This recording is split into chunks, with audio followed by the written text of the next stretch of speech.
Grief is one of the most powerful emotional experiences known to humanity.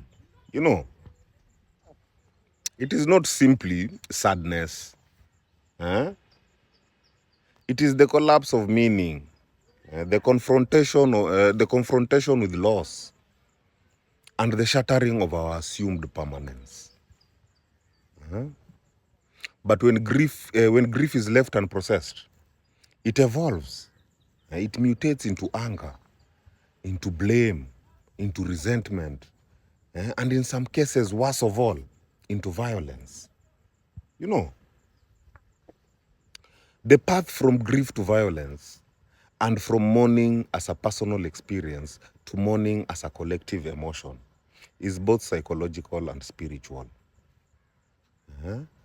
It reveals the delicate balance between inner pain and external expression, between healing and destruction. You know, grief is energy, very raw, uncontained and transformative.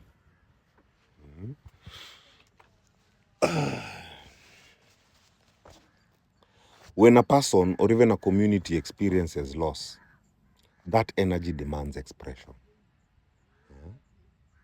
If it is held in silence or denial, it begins to ferment, turning sorrow into rage. You know,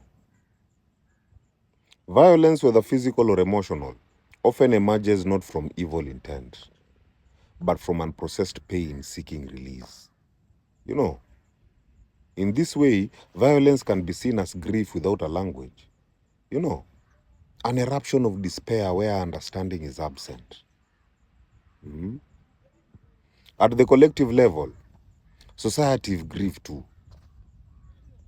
When nations lose identity, dignity, land, or even leadership, like right now we've lost our very great leader, you know, they undergo collective mourning. If this grief is not ritualized or even expressed through healing practices, it manifests as conflict. That is protests, revolutions, or even wars. You know, collective violence is often the shadow of collective grief that was never acknowledged. The transition from individual pain to group action transforms mourning into movement, sometimes sacred and sometimes destructive, depending on how conscious the energy is channeled. You know, psychologically, the sequence from grief to violence follows an emotional regression. You start with loss, you know, and that loss, you start with the loss. Now, the loss shatters the psychic's stability. Then you go to denial. The denial tries to maintain control. You know, after that, anger emerges when control fails. You know, the next phase is projection. Projection finds a target to blame for the pain. And now, inevitably, violence becomes the ultimate attempt to externalize unbearable emotions. You know, in this sequence, violence becomes a psychological defense mechanism, a way of avoiding vulnerability by converting sorrow into dominance. You know, on an individual level, this can appear as aggression, addiction, or even emotional numbness. And on a societal level, it becomes vengeance, oppression, or even systemic hostility. You know, however, when grief is processed, either through expression, ritual, or even understanding, it transforms into compassion and wisdom. You know, psychologically, mature grief recognizes the universality of suffering and dissolves the need to harm. You know, this is why cultures that maintain collective mourning rituals like funerals, laments, or even commemorative gatherings, they are more emotionally integrated. They provide outlets for shared sorrow, you know, preventing emotional stagnation. Spiritually, grief is a sacred initiation, eh? A dismantling of attachment and ego. You know, it reveals the illusion of control and invites the soul to surrender to impermanence. Eh?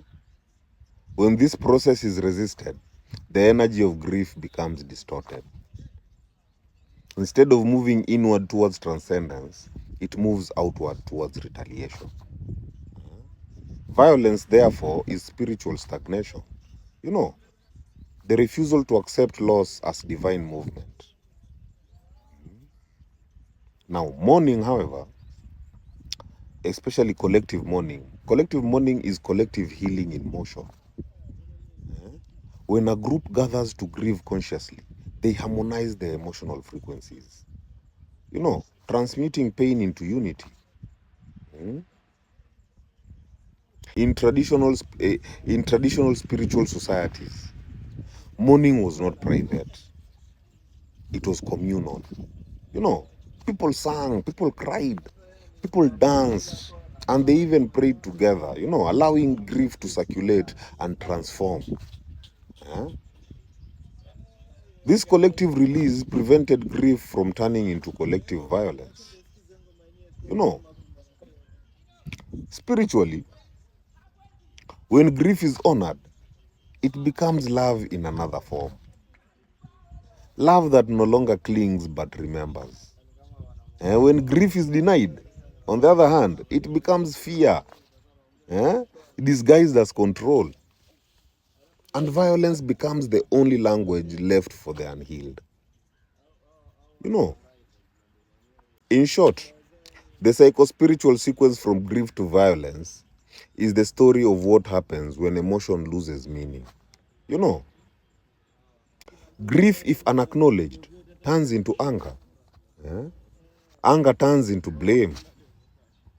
Blame seeks distraction. You know, but when grief is met with awareness and ritual, it becomes sacred and transformative. Call it a sacred transformation. Mourning as a collective emotion allows humanity to heal together, to transmute suffering into empathy, pain into purpose, and death into continuity. You know, the choice between violence and mourning is ultimately the choice between unconscious reaction and conscious evolution. You know, my people heal. Heal.